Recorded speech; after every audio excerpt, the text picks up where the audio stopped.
Hello everyone, welcome to exam ideas. My dear friends, इस video में हम लोग डिस्कस करेंगे एसएससी सीएचएसएल का जो एग्ज़ाम हुआ है 15 मार्च को।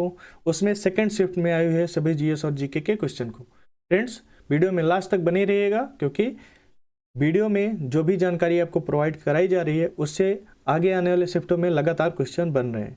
जैसे क्वेश्चन के साथ कुछ एक्स्ट्रा फैक्ट्स भी आपको बताए जाते हैं, तो वो एक्स्ट्रा फैक्ट्स मोस्ट इंपॉर्टेंट है क्वेश्चन के अलावा, क्योंकि एक्स्ट्रा फैक्ट से ज़्यादातर क्वेश्चन आगे आने वाले शिफ्टों में बन रहा है। तो फ्रेंड्स, ध्यान से पढ़िएगा और वीडियो में लास्ट तक बने रहिएगा। और फ्रेंड्स, चैनल पर नए हैं तो चैनल को सब्सक्राइब कर लीजिए और साथ ही साथ बेल आइकन को भी प्रेस कर दीजिए, जिससे आपको आगे आने वाले वीडियो का नोटिफिकेशन आसानी से मिल जाएगा। चलिए फ्रेंड्स, आगे बढ़ते हैं। इसमें पहला क्वेश्चन देखेंगे हम लोग। In which generation of computer transistor was used? Computer की किस पीढ़ी में ट्रांजिस्टर का प्रयोग किया गया? तो ये है कंप्यूटर की दूसरी पीढ़ी, इसमें ट्रांजिस्टर का उपयोग किया गया है। अब हम लोग कुछ एक्स्ट्रा फैक्ट देख लेते हैं। कंप्यूटर का जनक चार्ल्स बेबेज को कहा जाता है। ज़्यादातर लोगों को ये पता होगा, कंप्यूटर का जनक चार्ल्स बेबेज को कहा जाता है। और भारत का जो पहला सुपर कंप्यूटर था उसका नाम था परम 8000। अब हम लोग देख लेते हैं किस पीढ़ी में किस चीज़ का यूज किया गया और वो पीढ़ी कब से कब तक चली है। तो जैसे समय है 1940 से 1956। इसमें जो कंप्यूटर पीढ़ी है ये पहली पीढ़ी 1940 से 1956 तक चली थी। और इसमें जो यूज किया गया था वो था वैक्यूम ट्यूब। दूसरी पीढ़ी ये 1956 से लेकर 1963 तक चली थी और इसमें यूज किया गया था ट्रांजिस्टर। तीसरी पीढ़ी में आईसी यूज किया गया था, इंटीग्रेटेड सर्किट, और ये चला था 1964 से लेकर 1971 तक। चौथी पीढ़ी चली थी 1972 से लेकर 1989 तक और इसमें माइक्रो प्रोसेसर का यूज किया गया था। और अभी जो वर्तमान में चल रही है पांचवी पीढ़ी, ये 1989 से लेकर अभी तक चल रही है और इसमें आर्टिफिशियल इंटेलिजेंस का यूज किया गया है, कृत्रिम बुद्धि का। चलिए फ्रेंड्स, आगे क्वेश्चन पर बढ़ते हैं। Who is the governor of RBI from 2021 till now? 2021 से अभी तक आरबीआई का गवर्नर कौन है? तो ये हैं शक्तिकांत दास। ये 25वें गवर्नर बने हैं आरबीआई के। जो 24वें गवर्नर थे उनका नाम है उर्जित पटेल थे आरबीआई के 24वें गवर्नर, और वर्तमान में शक्तिकांत दास 25वें नंबर के आरबीआई के गवर्नर हैं। फ्रेंड्स, एक्स्ट्रा फैक्ट्स में कुछ आरबीआई के बारे में जान लेते हैं आप। आरबीआई की स्थापना हुई थी 1935 में और इसका राष्ट्रीयकरण किया गया था 1949 में। आरबीआई का जो मुख्यालय है मुंबई में है। आरबीआई के जो पहले गवर्नर बने थे उनका नाम था ओसबोर्न स्मिथ, और आरबीआई के जो पहले भारतीय गवर्नर बने थे उनका नाम था सीडी देशमुख। नेक्स्ट क्वेश्चन पर चलते हैं। Which award was given to Bismillah Khan in 2001? 2001 में बिस्मिल्लाह खान को कौन सा पुरस्कार दिया गया था? 2001 में बिस्मिल्लाह खान को भारत रत्न दिया गया था। इनके साथ जो गायिका हैं लता मंगेशकर, उनको भी भारत रत्न दिया गया था 2001 में। बिस्मिल्लाह खान ये शहनाई वादक थे। इनके साथ गायिका लता मंगेशकर को 2001 में भारत रत्न से सम्मानित किया गया था। और बिस्मिल्लाह खान को और भी जो अवार्ड दिए गए थे वो नीचे लिखे गए हैं, तो आप इसको भी एक बार देख लीजिए, क्योंकि यहाँ से भी क्वेश्चन बन रहा है और बन सकता है। फ्रेंड्स, संगीत नाटक अकादमी पुरस्कार जो बिस्मिल्लाह खान को दिया गया था ये 1956 में दिया गया था। उसके बाद 1961 में इनको पद्मश्री दिया गया और 1968 में इनको पद्म भूषण दिया गया और लास्ट में 1980 में इनको पद्म विभूषण भी दे दिया गया। फ्रेंड्स, इसको आप 1 से 2 बार रिवाइज करिएगा। पीडीएफ से भी रिवाइज कीजिएगा। पीडीएफ आप हमारे टेलीग्राम चैनल में जाकर वहाँ से डाउनलोड करके वहाँ से पढ़ सकते हैं, जिसका लिंक डिस्क्रिप्शन बॉक्स में भी दे दिया गया है। फ्रेंड्स, चलिए अगले क्वेश्चन पर बढ़ते हैं। नेक्स्ट क्वेश्चन है, India shares the longest border with which country? Bharat किस देश के साथ सबसे लंबी सीमा साझा करता है? ये साझा करता है सबसे लंबी सीमा बांग्लादेश के साथ, जो टोटल है 4096 किलोमीटर।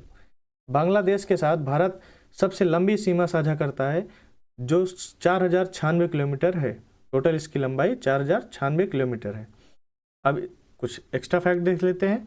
तो भारत की स्थलीय सीमा जो है ये 15,106.7 किलोमीटर है और भारत की जलीय सीमा ये 7,516.6 किलोमीटर है। भारत की स्थलीय सीमा 15,106.7 किलोमीटर और जलीय सीमा 7,516.6 किलोमीटर।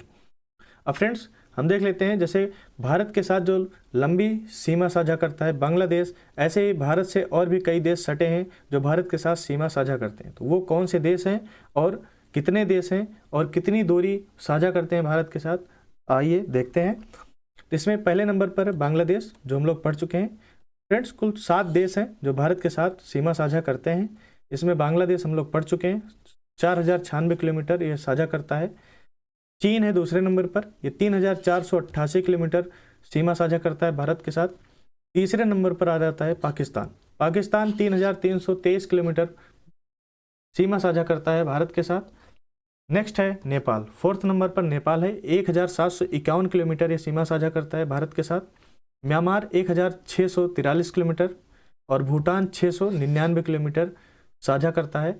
और लास्ट में है अफगानिस्तान, 7वें नंबर पर अफगानिस्तान है, ये टोटल 106 किलोमीटर सीमा साझा करता है भारत के साथ। और फ्रेंड्स, अब चलिए अगले क्वेश्चन पर चलते हैं। Who was the musician among the Navratnas of Akbar? Akbar के नवरत्नों में से संगीतकार कौन था?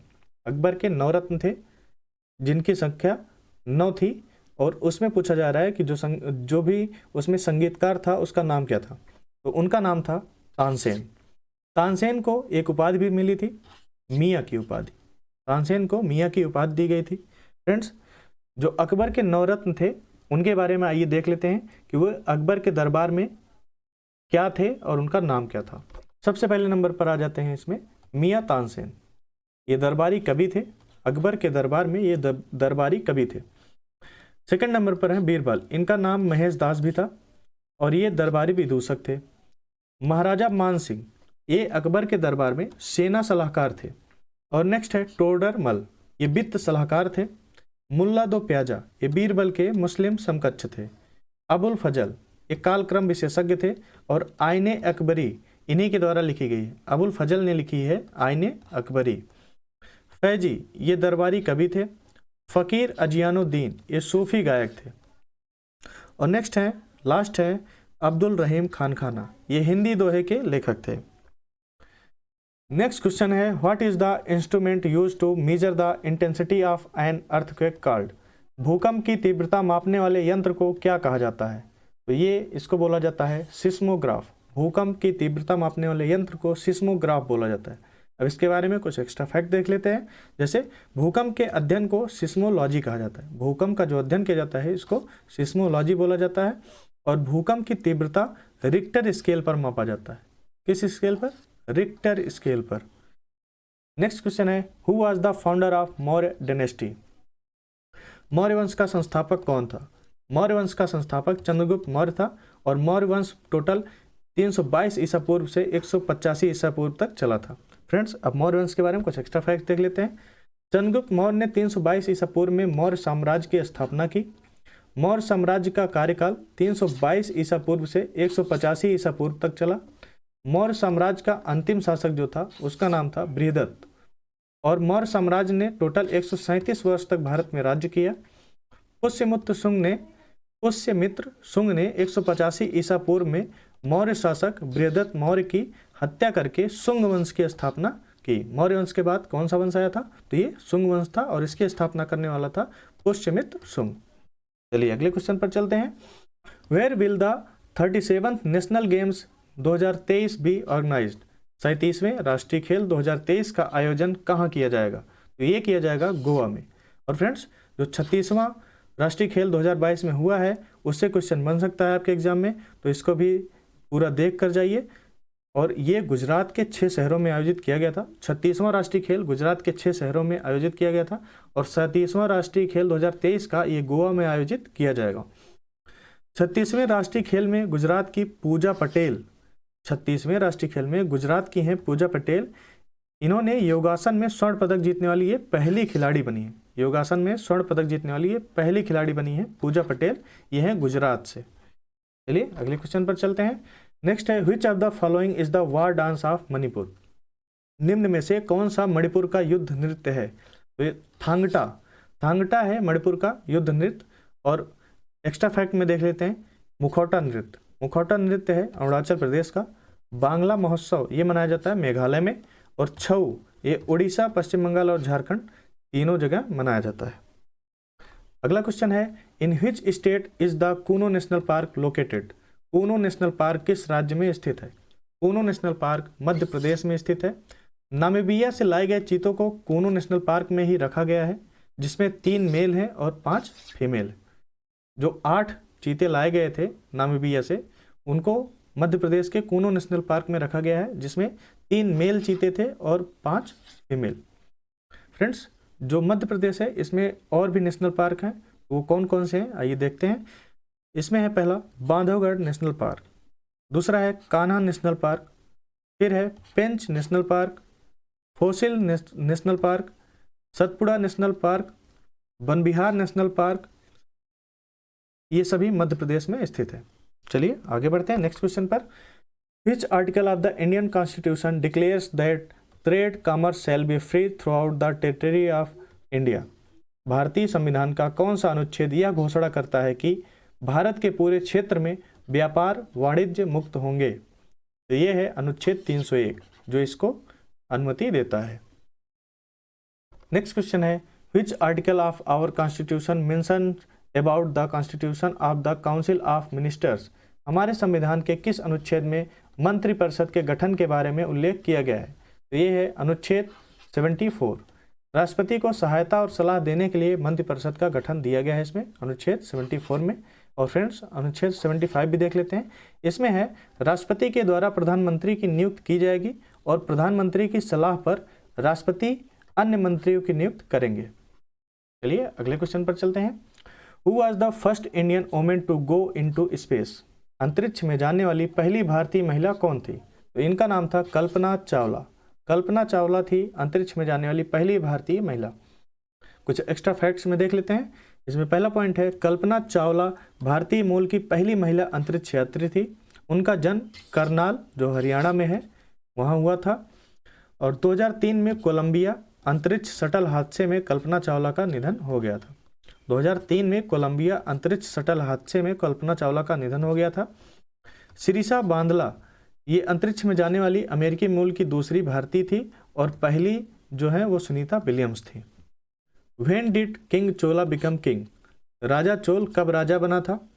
तो इसका राइट आंसर है सन 985 ईस्वी में राजा प्रथम राजा बने और सन 1014 तक सत्ता संभाली इन्होंने।